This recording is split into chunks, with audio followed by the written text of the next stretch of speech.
To have faith in God is not a stagnant state. It's a journey. As a believer, we should grow in our knowledge of God and His Word. Walk with Alan Cutting and many other believers as together we walk the believer's journey.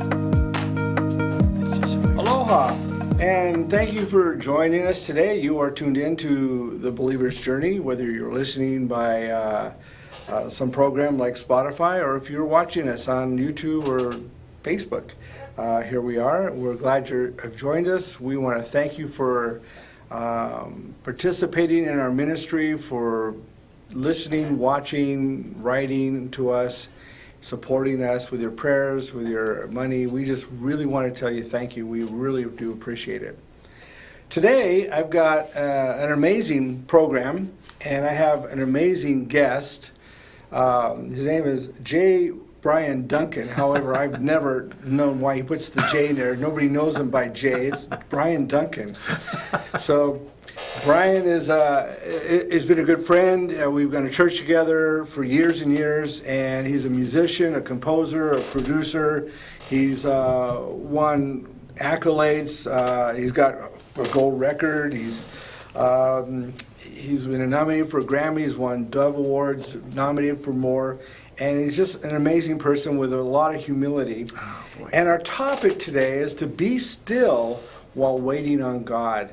And I think this is something that everybody worldwide really needs to listen to and take part in. If you have questions, please write us on this. So anyway, I want to introduce you to Brian. Hey, everybody. How are you? Hey, buddy.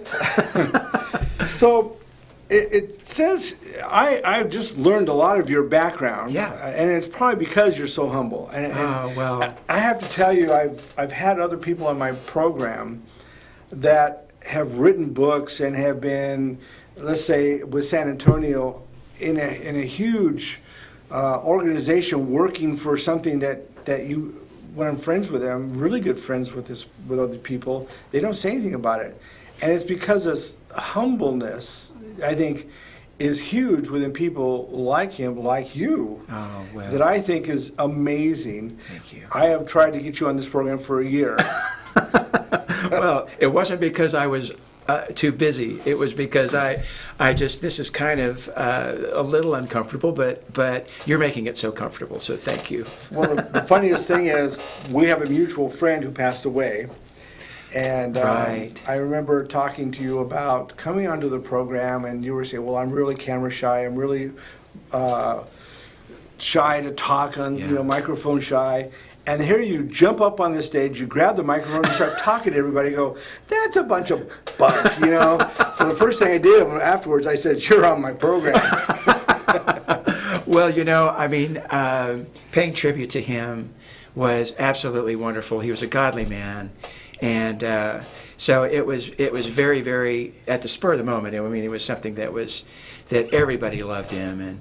And so anyway, that's a little different than here. But anyway, it's a little different than so here. So let me let our audience know somewhat of your background. And we're going to talk about that. And I believe you're also getting into a nonprofit, which we'll want to talk about as well. Yes, absolutely. Okay, so basically, it was in 1980.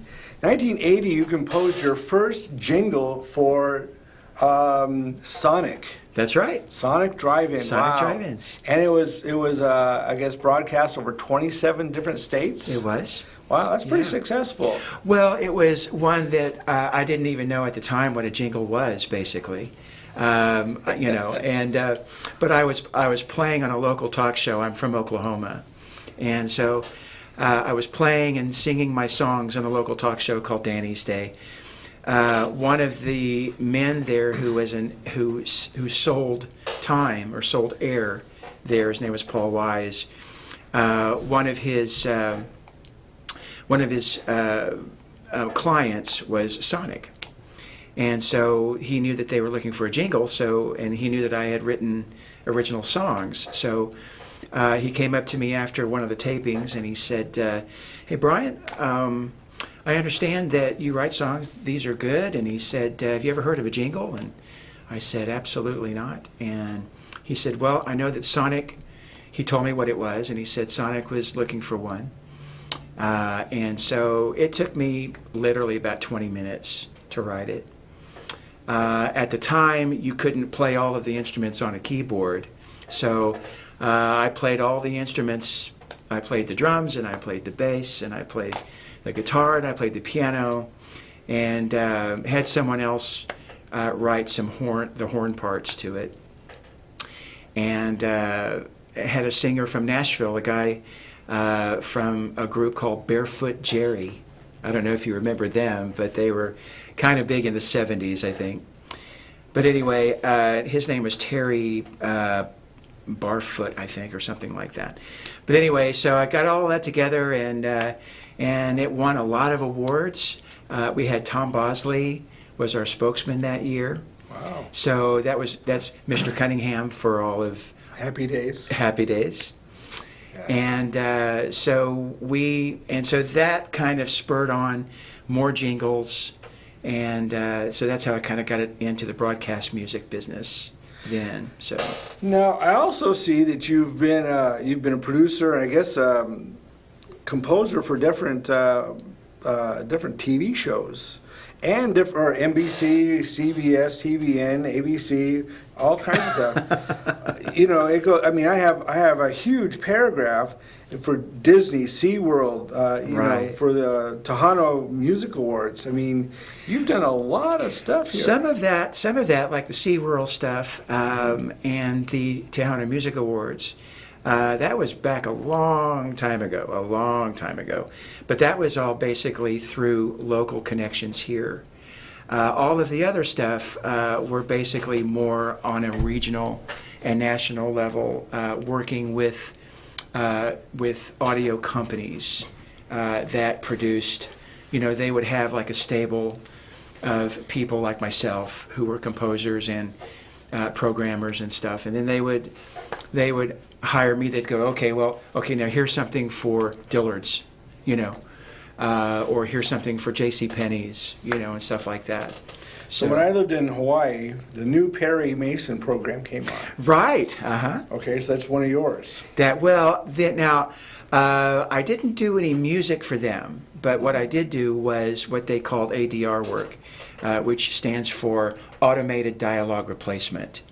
Now you can do it with computers and all that kind of stuff, but back then we did something that was known as looping, where we would have the actor, if it was like an outside scene that they were shooting, and you were at the mercy of the outside net sound, which is like maybe an airplane flying overhead or a honk of a car or something like that, which would naturally destroy a take. Even if the video was good, the audio was bad. So what they would do is they would bring that video back in, and we would do ADR work on it, dialogue replacement, which means that the actor would have to come back in to a controlled environment like an ISO booth or something, and then they would come in and we would literally loop this video over and over again.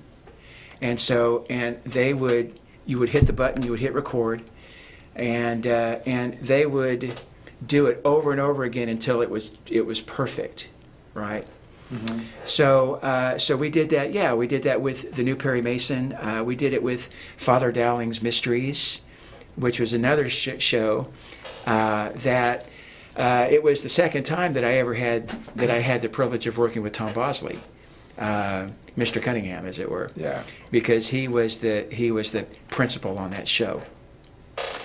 And it was a wonderful opportunity too, because we had a chance to work with. It was kind of like the Love Boat, in a sense, where all of the older, more established actors would come and they would give cameos or they would do shots.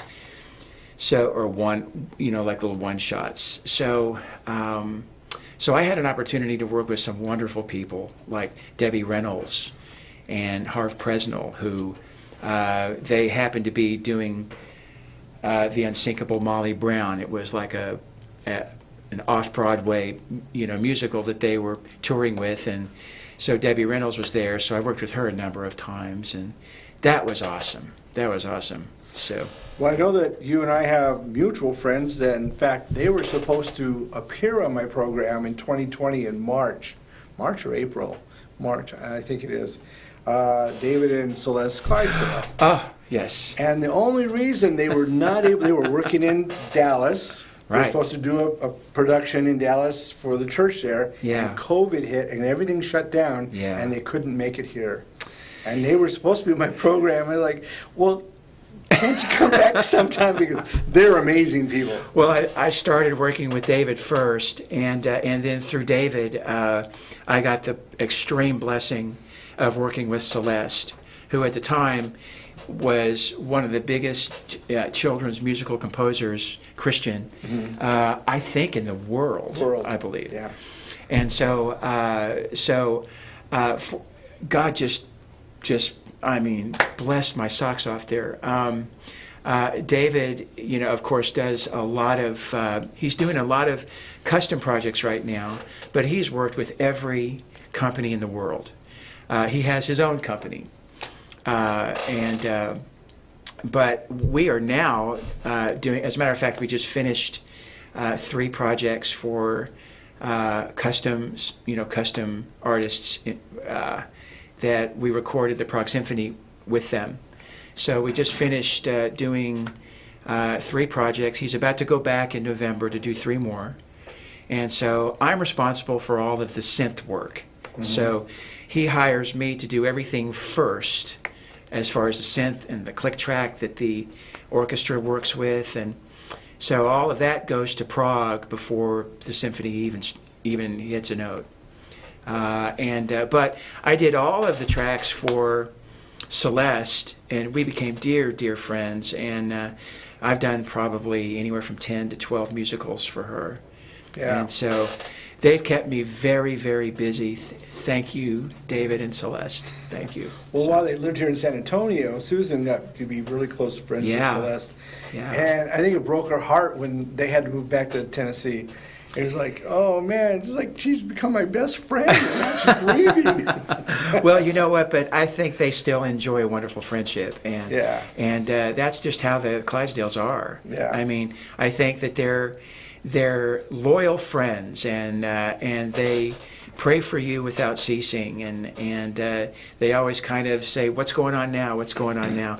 Even if you're not working with them, Yeah. I think that they're now working at Brentwood Baptist, doing musicals, I think, and doing children's things. And David is continuing to do anthems, and of course, every time July 4th comes, you're always going to hear his Star Spangled Banner. You're always going to hear, how great thou art, which I think he's arranged, 80 times or 85 different versions of How Great Thou Art. Well, I know that Celeste had told Susan, I don't know if it was last year or the year before, there was a huge Christmas program on television. Yeah. We have to watch this. Why? Because David did the composing of all this. So we had to watch this whole Christmas program. Well, you hear, and then, when the Boston Pops comes on, a lot of that is David's as well. So I feel I've been in the business for a long, long time, and the Lord giving me this with, David allows me to continue to stretch and the bar to be raised yet again, It's absolutely wonderful. So. Well, the one thing I can say, because, the times when we've run into each other or talked to each other at church and so forth, it's so... I am so appreciative to know you because I like knowing people who are successful at what they do, but they're humble to the degree of their entire being, and you are that. Oh, thank you so much. Well, I think a lot of that came from my parents, but a lot of it has to do with becoming a Christian, I think, at an early age for me. Mm-hmm. It didn't make anything easier. Living life, it didn't make it easier. But God promises to take you through it, and He promises to teach you more about who you are, not only as a believer, but but a deeper understanding of who you are as a person. You know, my whole desire is to serve. That's my whole desire. And one of the ways to do that is to understand perspective, is to understand everyone's perspective around you. The one thing too I like is that I grew up with a single mom. Yeah. Okay, and from that, I guess with my friends, we all became huggers. I lived in I lived in Hawaii for 7.5 years, and everybody's a hugger. You know, you come to Texas, and it's a stiff arm to shake your hand. You meet you, and your arms are out to hug. I know they are, and not only to hug, but to pull you in. Yes. And so in this day and age, you have to be kind of careful, because some people might view that as an act of aggression nowadays. But no, I love to hug, and I really, really do. And I think if people get to know me a bit, I think that they'll understand, that they'll know that this hug is something from the heart, and it's something I think used to kind of, build or tear down walls, and if there's any kind of, to kind of break the ice and things of that nature. So from what I understand, you've had to move around. When you were going to, did you have to go to Denver to work in Denver? I did. We moved there, yeah. As a matter of fact, that's where we moved. We were here from 1990 to 1997. And I was a part of a church here, CBC, Community Bible Church, for roughly about 3 years, I think. And it was in those years that I started to get, calls from Nashville. And so that kind of created for my wife and me a sense of, well, what is God doing? What is God doing, So as we were praying about it, we knew that God was going to reveal. We knew if we were just still and believed in that surrender to God, He was going to reveal what it was. And sure enough, one of these calls came into fruition, this call from a guy named Armin Morales, who's the bass singer for the Imperials. And he said, we had received one of your music demos, and we really liked what we heard, and we would like for you to totally program our next record. And so I said, wow, that's crazy. So I said, well, thank you. Yes, I will, and so I told my wife about it. And so we kind of thought that was an indication that we were supposed to stay here, So we hadn't really spoken to the music, pastor at the time, which was Ray, and we hadn't really spoken to him on anything. We were still kind of really searching our spirit, searching our heart. And so we decided that we were going to see what goes on. They wanted me to fly there to mix their record. So I said, great. So I did. So I thought, I think we're supposed to stay in San Antonio. So we went there, and right in the middle of our mixing, they sat me down and they said, is this something that you really feel in your heart serious about pursuing as a means, as a profession, And I didn't really think of it that way, because I really thought that it wasn't really even work to me. I mean, it was something that was so fun, and yet I was working day and night on it, but it never seemed like work. So I said, well, possibly, yeah, I think so. And he said, well, then you would probably need to move here for at least a season, because that way you'll know, about how everything works in the business that you do. You'll be kind of taken seriously. If you want to get a bank loan, you'll get, the banks understand what it is that you do, as opposed to being someplace like San Antonio where they go, you're what? what is it that you do? You know, they didn't have a clue, right? So that was the time when we said, yeah, well, we need to move. So anyway, but I'm like going all over the place here. I'm sorry, but we did move. Before that, we moved to Denver, and that's where we started. Although I didn't do a lot of music there, I did more. I was like a chief engineer there, and that was for like a year and a half. And then we moved from there to Nashville. So I know that doesn't make sense at all. I'm completely going around the barn. But it was Colorado first. And then we moved to Nashville, and we stayed there for about 15 years. Okay. And that's where I started doing, I was a part of a stable there of writer-composers for a company called 615 Music, and that's where I did all of this high-profile national stuff. They were at the time they were one of the top 3 production music houses in the nation. So they were doing just a ton of stuff. I was doing stuff for Animal Planet and HGTV, and I was doing stuff for Rooms to Go, and I was doing stuff for eventually for like Dr. Oz and Judge Judy and all those things that are still playing to this day, actually. Yeah. So, Well, my point I was bringing up is the fact that my wife thinks your wife is incredible. oh, well, thank you. So, and with all these moves, I'm thinking she's really incredible. Well, she is, but she's also, I tend to be, as you can tell by how I'm speaking, I tend to be very spontaneous and not too grounded, a little flighty. I understand that. I got to own that. But my wife is another, on the other spectrum, entirely. She tends to be very calculated. She has run my business for the last 35 years.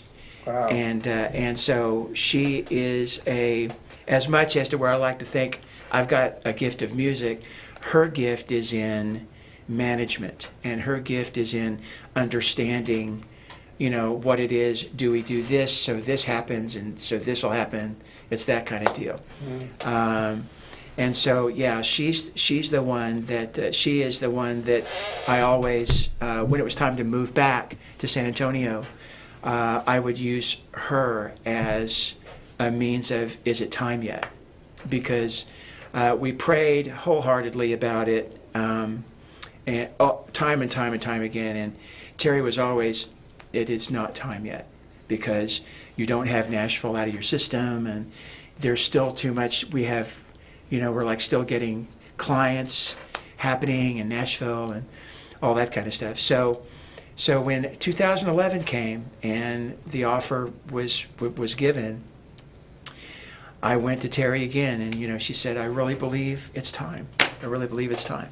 So that's when we moved back here to San Antonio back in 2011, and it was awesome. And so I was on staff for CBC for about 10 or 11 years. Yeah. So now, were you on staff with Radiance Ministries also? I wasn't on staff there, no, but I was always I always felt like I was a big part of it. You were always playing with them every concert I went to. That's right, yeah, and I want to continue to partner with Radiance right now. Radiance is just really taken off. God's really using it, and I really want to do that. I really want to continue serving there. Well, I know that there's one thing that you and I have in common. I go to Moldova, hopefully, and try to every year, and you've been there, and you have that heart for that ministry and missions. I do so much. Speaking of all that, I understand you are working on trying to get a nonprofit going. I am. Talk to us about it. Yeah, well, first of all, I have to get a name. Evidently, that's important for some reason.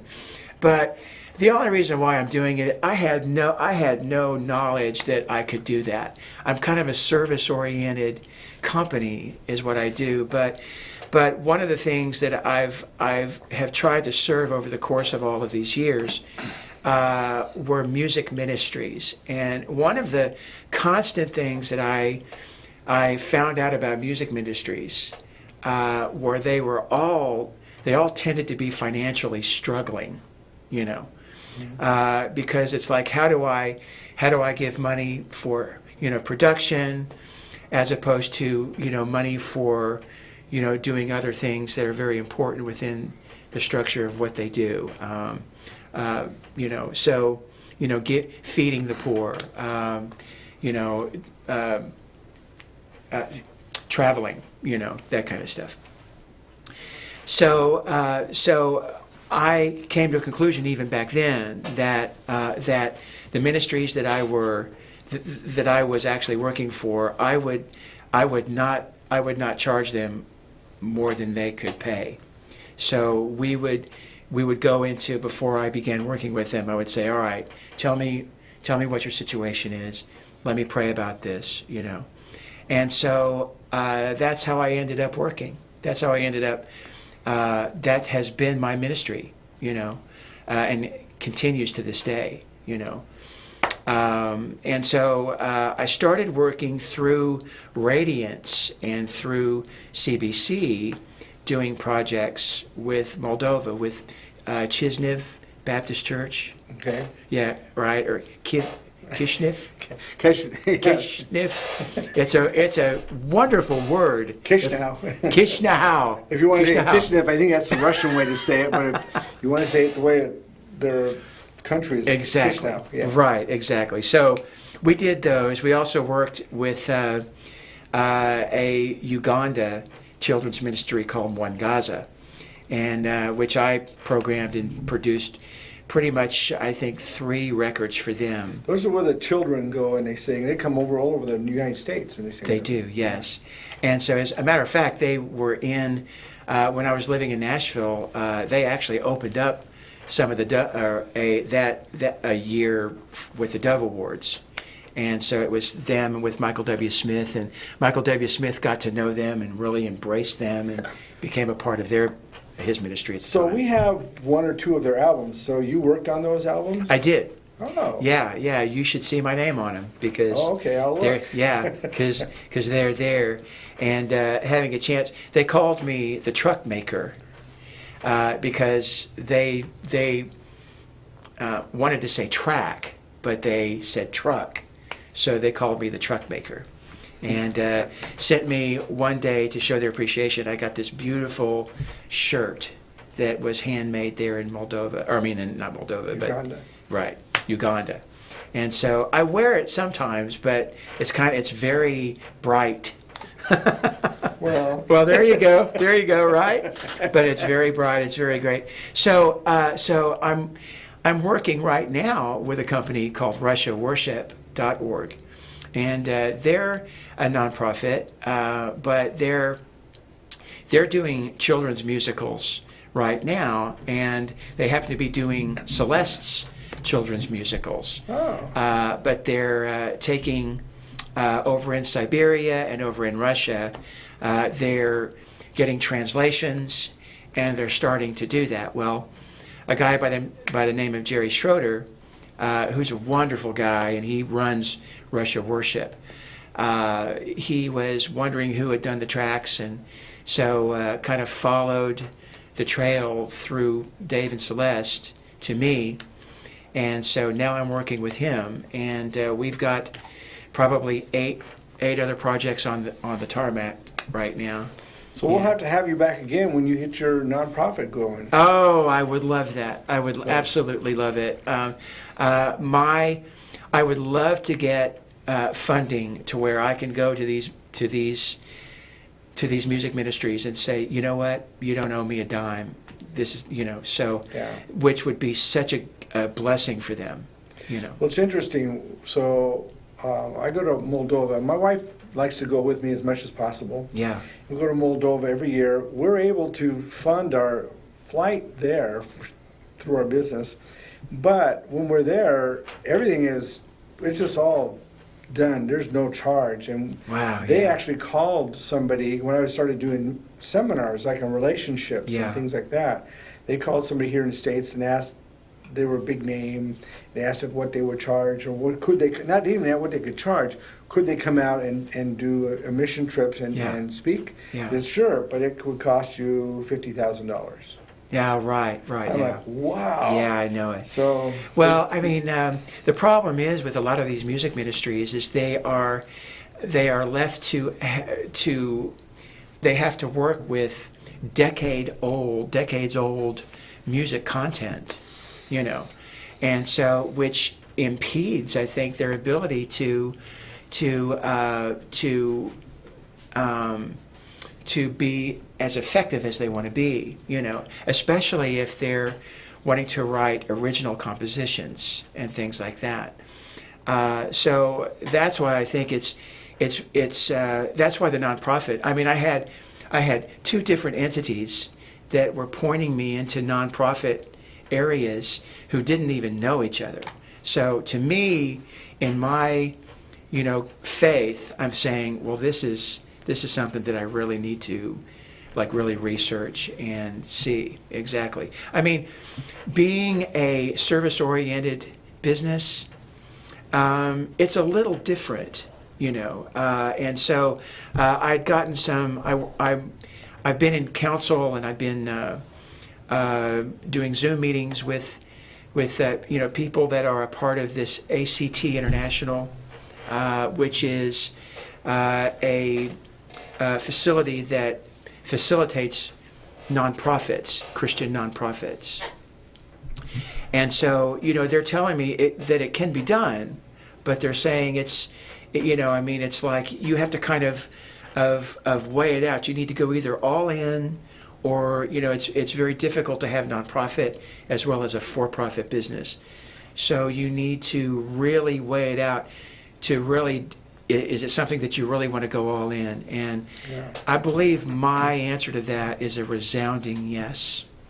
I really want to do it. And I do, because at this stage of my life, my purpose right now is to serve God. I want to serve with my whole heart, my whole mind, my whole everything. So that's what I want to do. Oh, and I love that, because in the believer's journey, I mean, I don't believe in people calling and say, well, I charge X amount of dollars. It's like, well, I'll take a love offering. You know, I don't want to. Yeah. I don't want you to give more than what you can afford. Yeah, it's really, well, and it's really difficult, especially nowadays, because things are expensive. Yeah. Travel is expensive. You know, I mean, I've worked with top Christian acts in Nashville that would go in their bus all the way for just a love offering, you know, from Nashville to Los Angeles, only to find that when they get there, the pastor goes, well, we didn't get as much as we thought. So I have a friend of offerings. mine I grew up with. Her name is Mary Rice Hopkins. She does children's music, and she's done children's music forever. But she started off with Wendy Hoffmeyer, who's now married to Don Francisco. But she was married to Terry. Wow. Mike and Terry. Can't remember their last name. But anyway, it's all in the music industry. And she will go somewhere and just ask if you pay her something. A lot of times, pay her way there. Yeah. You know, and a love offering on top of that.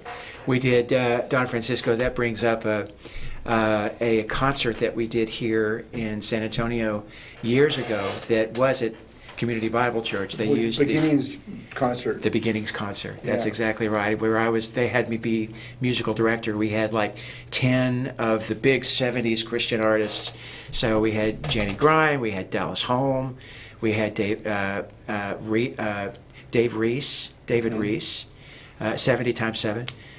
We had all of these, oh my gosh. Barry McGuire, you know, all of those in. And so, I mean, I thought, my goodness, I wonder how we got them here, right? Yeah. And so, I mean, as far from a financial standpoint, you know, it was really, really weird. So, and all of them have been itinerant for the entire scope of their ministry. They've all been just traveling from church to church, Yeah. you know. So my desire is to create musical content that is new and that is fresh and that is relevant, and it is something that ministries can use, and they can use to create a monetary way of support for them. Yeah. And that's what I want to do. That's what I want to do. Okay, well, for everyone watching this program or listening, you can go to our website at thebelieversjourney.net and go to the guest page, or on our banner on this program, we have Brian's email in case you need to contact him for any reason. You want to, if you're interested in what he's doing, what he wants to do in his ministry. So feel free to go ahead and contact him if you need to contact us. Our email also is on our website, it's on our YouTube, and we'll be glad to forward things or talk to you as well as that. Thank you. So let's get to our topic, and our topic is to be still, waiting on God. And Yes. That's really interesting. So I actually have a few scriptures. One of them, which is probably the most famous that everybody knows, is in Psalms 46. Right. And it right. says, verse 10, it says, "Be still and know that I am God. I will be exalted among the nations, and I will be exalted in the earth." Okay, talk about this. Wow. Well, in what my wife and I have been experiencing over the last few years, basically, we have really, that verse has been coming to us off and on, individually and together. So we wanted to know a little bit about what it really means to be still, to really be. I mean, is it to just be still and wait on a word from God? You know, and maybe it is. You know, maybe it is. We discovered the phrase "to be still" is derived from the Hebrew word Rapha, which we've heard of Jehovah Rapha, which is healer. But in the phrase "be still," it means to let go or to release, essentially to surrender. So for us, that was kind of difficult. It was kind of difficult because we wanted to know, well, if we did this, what was going to happen over here? You know, I mean, if we made this decision, how is that going to affect this decision? And stuff like that. It was very difficult for us. The more that we had to think that through as humans, we got even more confused, you know. So to surrender, it was something that to us was, it continued to be new, almost foreign to us. So that's what we had to do. I mean, our prayer was, Lord, teach us what it means to surrender. Teach us what it means to be still. Teach us what it means to release what we have, to release this burden. You know, what is it, you know? So after that, coming into and know, and after the be still, it's and know. Well, that phrase in its original Hebrew, taken together with be still, we found out that it means in order to know. So it would be, from an English translating all of that, it would be to surrender or release in order to know that I am God.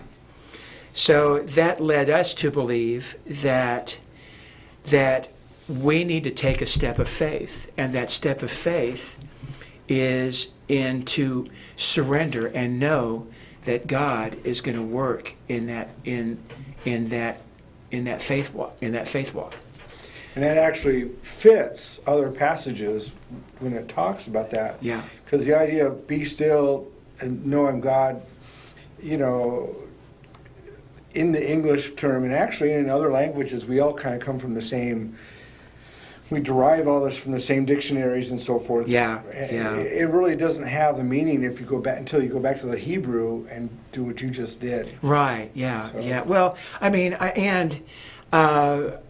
you know, to have the word Rapha, that's kind of what kind of freaked me out, that Jehovah Rapha is healer, but the phrase, when you put that into this phrase of be still, it means to let go, to release. So to me, I was kind of trying to put, you know, that as you surrender, in my spirit, as you surrender, as you release, there's healing in that, you know, how I kind of looked at it. There's a passage in Job 6:24. It says, teach me, okay, and I will be silent, and make me understand how I have gone astray.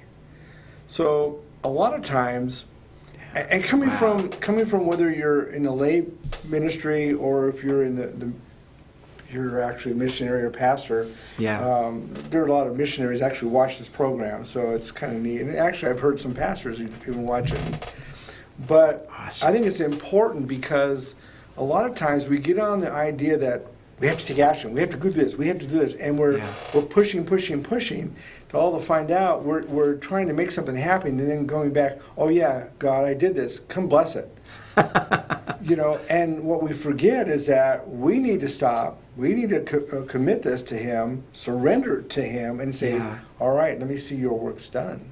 Yeah, I feel so much that, you know, I mean, that God knew me before the creation of the world. You know, I believe that we're eternal, you know. I think that my tomorrow is already written. I do believe it. And so, and yet God, I believe, gives us free will to somehow try to learn this thing that He's got for us tomorrow. In other words, it's like, you know, knowing the will of God for me is knowing that any decision that I make, whether it becomes good or maybe it might be a mistake for me, I don't know. But both of these God can use. God can use either of them, you know. A wonderful worship leader told me just recently, he said that there was a difference between the anointing and the aligning, all right? Where you could have an anointment, sorry about that. That's what I call it, the anointment, or the anointing. There you go. Yeah. But then even in the anointing, all right, where are you? How are you aligned? Right. I mean, is your ministry when you're partnering with other ministries? You know, you could be partnering with a ministry and you could be just a little bit out of alignment. You know, and if you're not careful, before too long, you are like, you know, in different hemispheres. But, you know, that doesn't necessarily mean that one is right and one is wrong, you know, because God can work it and weave the resolve of either of these into this plan that He has predestined for your life. Yeah. And that's how I feel, you know. You know, it was good you picked this topic. I like it, and I love it. Me too. I have to tell you, I have a book that was in my library.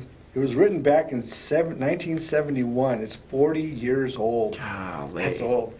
By a name Earl Lee. And it's called The Cycle of Victorious Living. And I don't know if you can see a copy of this here. Cycle of Victorious Living. And it's on Psalms chapter 37, verses 1 through 7. Actually, I would even go on to verse 9. But he does something here, and I want to get this on the camera because there's no other way to do this. since I don't know how to put this on, but it's a circle. It's a circle here. You can see this circle. And what we have is 4 different things that he puts in here. You can take a snapshot of that on your computer, but it has 4 different areas that we talk about, and a 5th one about fretting. Okay. Yeah. And I want to read the passage. Okay. Wow. It says, "Do not fret because of evildoers, nor be envious of the worker of iniquity, for they shall soon be cut down like the grass." Okay, and wither as the green herb. So he goes into he says, "Trust in the Lord and do good, dwell in the land and feed on his faithfulness. Delight in yourself also in the Lord, and he shall give you the desires of your heart. And commit your way to the Lord, trust in him, and he will bring to pass, and he shall bring forth your righteousness as the light, and your justice as the noonday. Rest in the Lord, and wait patiently for him. Do not fret because of him who prospers in his way, because of the man who brings wicked schemes to pass." And what he's saying in this book is that it's like we have a cycle, little circle. If you remember the circle, it has these 4 little areas, and the first one will say commit. We need to commit to him. Yeah. And in the fact that when we commit to him, we surrender to him. Now we need to trust in him, the second area. Trust in him. What do we trust in? We trust that he will take care of it. He is our God. That's right. Okay? And then we need to delight. Delight in the fact that he will come through, that he is our God, and he is going to be that which conquers and will bring all together. And then finally we need to rest in him. We need to wait for him to come through. And all along the way, it says you might have a little squirrely, if you remember that little picture, squirrely, it says fret. What happens is we commit something and we fret. So in the book he says, when that happens, go back to commit, start over. And we're in the place of delight in him. Well, now we're fretting up, go back to commit. And it's a cycle to victorious living. And I think this is amazing psalm that David wrote, that I think this guy put together in this book that just, I think is perfect.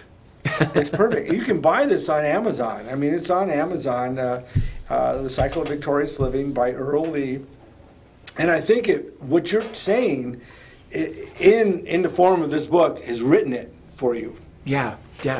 Well, I think that when you talk about desires of your heart, we have to have action before that happens. Mm-hmm. The action that we have to have is to believe. We have to believe. And we have to understand that God is always completely for us. Always. It's not just 8 hours a day. It's not just he's taken the weekend off. It's not one of God's attributes. It's what God is. God is love, and God is for you. So everything that he does, even though sometimes we're sitting here linearly looking at our watch, going, all right, God, when, I'm ready, when. But there is something about God's timing that is just absolute perfection, and he will always provide, always. I totally agree with that. I really do. Yeah. I think, a lot of times, we get anxious, and in that we end up doing something when we shouldn't. Yeah, well, I mean, and what is the wonder about that? What even makes it wonderful is that God can still work in it. Yes. I mean, even if we're a bit, kind of afraid, or we have to, if we decide something that might have not been totally thought through, I believe that's not surprising to God. And I believe God can work in it because God loves you, and God somehow weaves it in to this plan that he has for us. So I like the verse he says in verse 3, trust in the Lord and do good, dwell in the land and feed on his faithfulness. It's not just saying trust and walk away and do nothing. Yeah. It's an action here of actual lifestyle of what we're doing. Oh, yeah. I mean, it's totally being proactive in your faith. I mean, you got to be proactive for sure. I just feel that sometimes I think the enemy wants us to think that we're not worthy of it, that we're not worthy of what it is for unconditional love, and what exactly that is, you know. You know, I've told this story and a couple stories by this man. I've had him on my program. His name's Lon Ekdahl. He's probably, and it's really interesting how I view things. I mean, when we look at pastors, we'll look at someone like Robert Emmett and think, oh, he was really probably the most successful pastor. But the pastor that I'm going to talk about, he had a church for a long time, for about 100 people, grew it to 300, went to a different church, and had about 30 people, grew it to 500. But the thing is that I see him as probably the most successful pastor I've ever known in my life. Yeah. Not because he had 25,000 people in his church, but because he had the ability to bring the idea of faith into people's lives and entrusting their lives as a lifestyle. Oh, yeah. And he did something one time.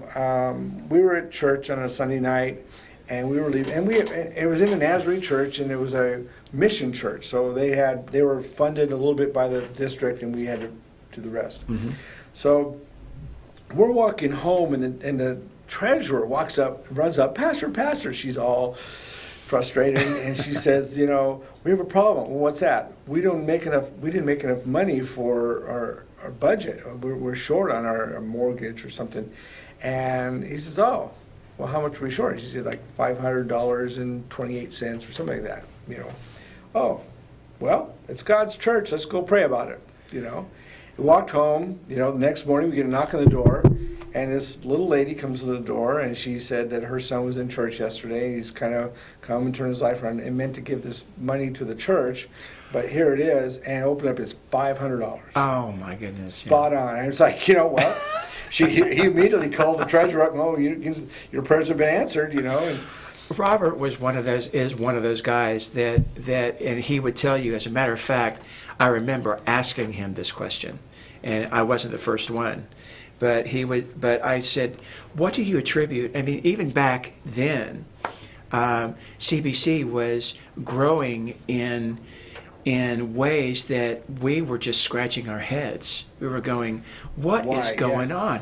What is going on here? I mean, we would have to, there would be a time where they'd have to rent more chairs, as the weeks progressed and everything. And you would go to him and you would ask him and you would say, what's the secret? What's the secret of this?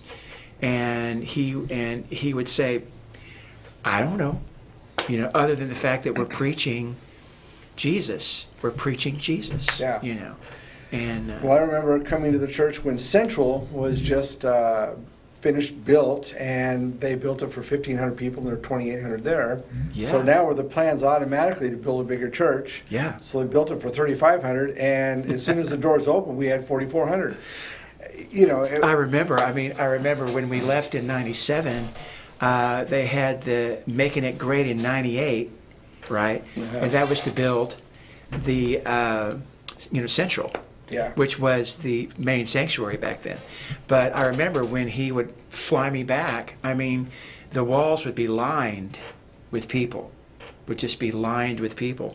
And they had to get, chairs for the foyer, back then. So it was unbelievable, right? Yeah. So, yeah.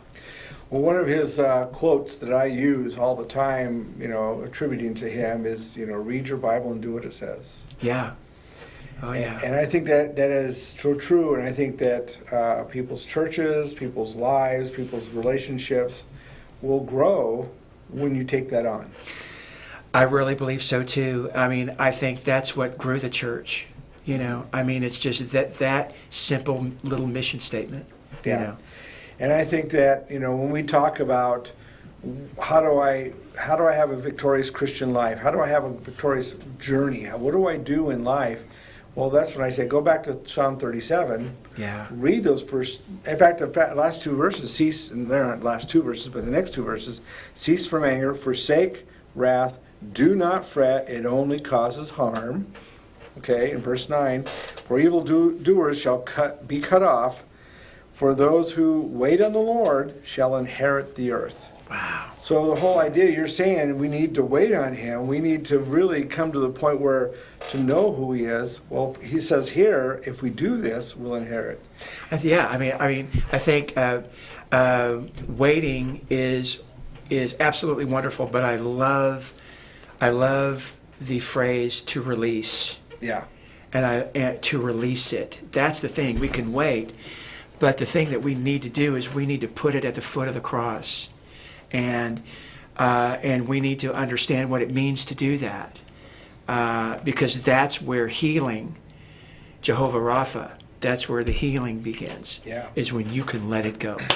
And I'm real big on teaching and talking, sharing about yielding your life to him, surrendering everything. I love when we did the song "I Surrender All." Yeah. Or "I Surrender." Yeah. I mean, Jesus at the center, and it was in that album. I think it was.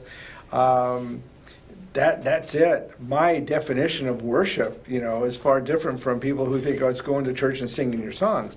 Worship is the giving of myself completely to him as a gift, 100%. Given and surrendered to him.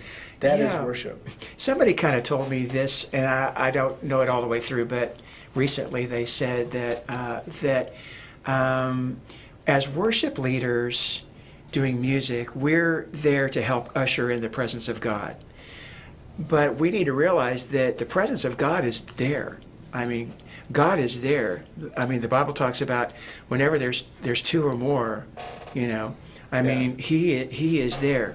So what we need to do is we need to welcome him. We need to welcome him. It's not that we have to create something that he is there. He's already there. Yeah.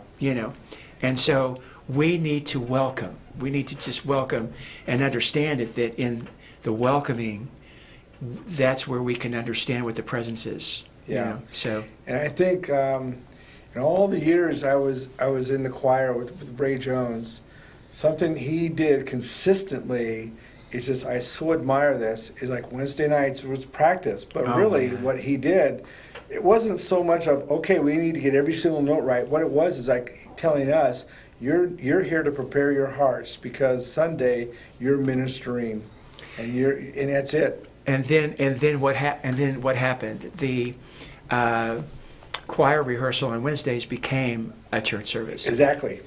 And then it became a big life group. You know? So you had people that were doing life with people, during this whole thing. Yeah. 400 people, so it's crazy. And it's all back to this, to release of yourself, to know who he is, okay? Yeah. And rest in him and It's just surrendering in order that you will know that he is God. Yeah. And he is a God that is completely and totally for you. I think 24/7. And I think the more we understand that and put that to practice in our lives, I think the more we will see, more we can see, and have the possibility of seeing great works done by God. Amen. I am ready for it. Yeah. I've had people in Africa and Asia write me and say, I've not seen the power of God. Where is it? Why don't we see this? Yeah, wow. And I think this is a key factor right here. I believe we are in the last of the last days. I really believe it. Yeah. I really do. With everything that is going on, I think that that's why worship is so important. That's why, bringing people into corporate worship is so important. I understand that now we've got Zoom and we've got, all this stuff. We were just talking about the metaverse, my wife and I, this morning, and where you don't necessarily have to get out of your seat anymore to worship. but there's something about the corporate worship that is so important, and to experience the presence of God with 2 or more people, and to corporately, declare Him God, and there's something very important in that. Absolutely. Well, Brian, thank you for joining us. Wow, it's over? It's over? No! It's been a complete honor to have you on this program. It has been a joy and a blessing. And you definitely let me, I'll know when you start your nonprofit, but you let me know and we'll schedule a time for you to come back. I will. Thank you, brother. God bless you. Thank you for joining us today. Everyone, you have a wonderful week and we'll see you again. Aloha.